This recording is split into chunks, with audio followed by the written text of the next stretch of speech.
next guest is a Fortean, and we'll find out exactly what that is from him. He is also the editor-in-chief of Pursuit magazine. Welcome, please, John Keel. John, how are you?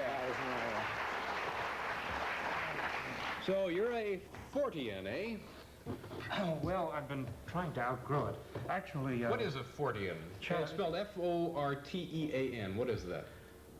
Back in the early part of the century, there was a man named Charles Fort who spent his entire life in the New York Public Library, going through the old scientific journals and old newspapers, and he published a series of books about strange things that turned up in these old journals, like when it would rain frogs in France, or red snow in Switzerland. He kept track of all these things, did a series of books, and we started calling these events Fortean events. I see. And today we still keep track. Now, the two examples you cited there, I've heard of raining the frogs, and it's always a matter of, it's either one, an old wives' tale. Remember the time it rained wives' tales? Yes. Or it's disputed in some, they could just say, well, there were frogs in the trees. When it rained, they jumped out. Well, we have compiled a list of several thousand mysterious things that have fallen from the sky. They documented things. They include things like stone pillars, cannonballs, all kinds of strange things. In China, it once rained raw meat.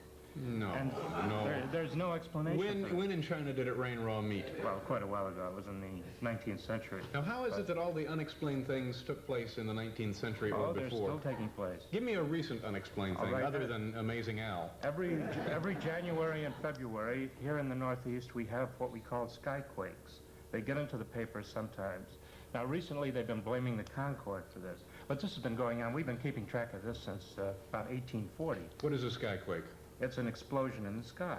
We have no explanation for it. We've got a lot of pseudo-explanations. Well, how do we know when we hear one or see one? Because it's like when a jet plane passes over at, Mach 2. It's like breaking the sound barrier. It's an explosion that sometimes shatters windows, and so on. And this has been going on in Connecticut, for example. The Indians had legends about this going way back. So this has been going on for a very long time, but every time it happens, the scientists come up with a new far-fetched explanation for it. What is the most common or daily unexplained occurrence? I mean, something that we would all say, yeah, that's that thing. We can't explain it. What? Well, we don't necessarily have daily occurrences, but in recent years, the UFO phenomenon has been very common around the world. Right now, it's going on in Argentina. And while a lot of people think they have an explanation for it, actually, we're just beginning to find out what's really going on with the UFO phenomenon. UFOs are pretty much, I would guess, if we asked the audience, we'd probably find over half of them said, yeah, they have reason to believe there's something going on out there, I think. At least 10% of them have probably seen one themselves. Has anybody here ever seen one of these things? People applaud if you've seen one.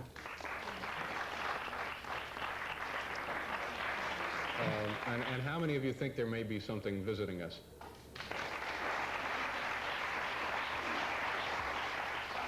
What other things fall into the category of unexplained phenomenon? Well, we have mysterious animals that turn up all over the world. Like what? Here in the United States, every year or two, we have kangaroos jumping around Illinois, Connecticut, various parts of the United States. We know there are no kangaroos here. The police go out and chase them, shoot at them. They disappear. We never... So what is your theory? Where do you think they're coming from? The same place that the dinosaurs are coming from, because we have dinosaurs turning up every couple of years. About 10 years ago in Italy, the Italian army turned out to chase a dinosaur in the mountains of northern Italy. And they leave dinosaur footprints, and that's the end of them. They can't find where they've been, where they've gone. We've got better monsters than that. We've got our sea serpents, which we have several lakes in the United States that have sea serpents, not just Loch Ness. Where is a serpent in this country? Lake Champlain in New York State. Really? What is up there? Henry Hudson, who was the first to go up there, reported seeing, Henry Hudson and his crew saw a sea serpent in Lake Champlain, and every year somebody sees it up there. And nobody has yet organized an expedition to go up there and really look into it. Well, let's you and me drive up there.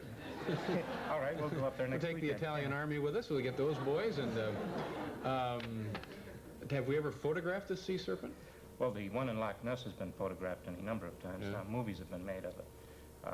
And the movies have been examined by the RAF and other specialists, and they're obviously some kind of large animal that's living in Loch Ness. Now, this, what do we have here? This is a plaster cast of a Bigfoot print.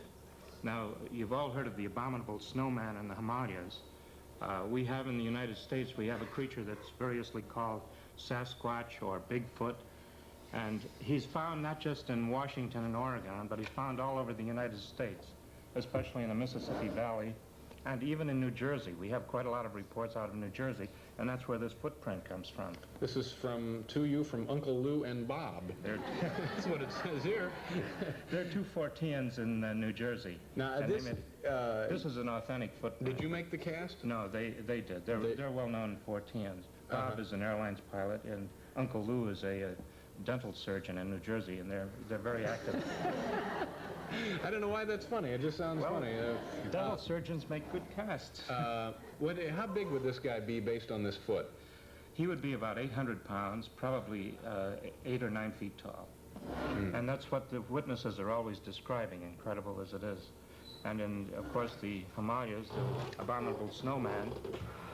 Now that, I think, we believe in, or at least I do. To me, it seems like, sure, it's possible that something left over that survived the Ice Age or didn't survive it or something, you know, that there may be a missing link and so on and so forth. Some of this other stuff, like the red snow. What was the red snow? Well, the usual scientific explanation for that is that the sands of the Sahara are somehow drawn into clouds and drop in Switzerland. Now, I can believe that. Except there are no red sands in the Sahara Desert. And I've spent part of my life on the Sahara. What if the sand went up and was somehow oxidized and turned red? Isn't that a possibility? They've made various chemical analysis of this kind of snow. We've had black snow, too. Yellow snow, I'm familiar with that. I think we were all waiting for that one, weren't we? Yes. We just don't know what really causes this phenomenon. The sand explanation doesn't work. Is there one in particular that keeps you awake at night, that just gnaws at you?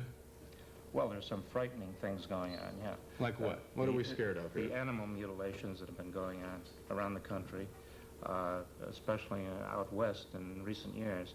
But they're also going on in Brazil and France and Australia and Switzerland, Sweden. And these are not pranks or sick jokes? Thousands of animals have been slaughtered now by some mysterious group. They drain all the blood from the animals. And they also perform expert operations on the animals, removing certain organs. And veterinarians who have examined these animals say they can't duplicate the operations. That's amazing. I would also like to know why cab drivers in this city don't speak English, but we'll never figure that one out. We have to pause. Mr. John Keel, accordion, ladies and gentlemen. Edwin Newman will be with us.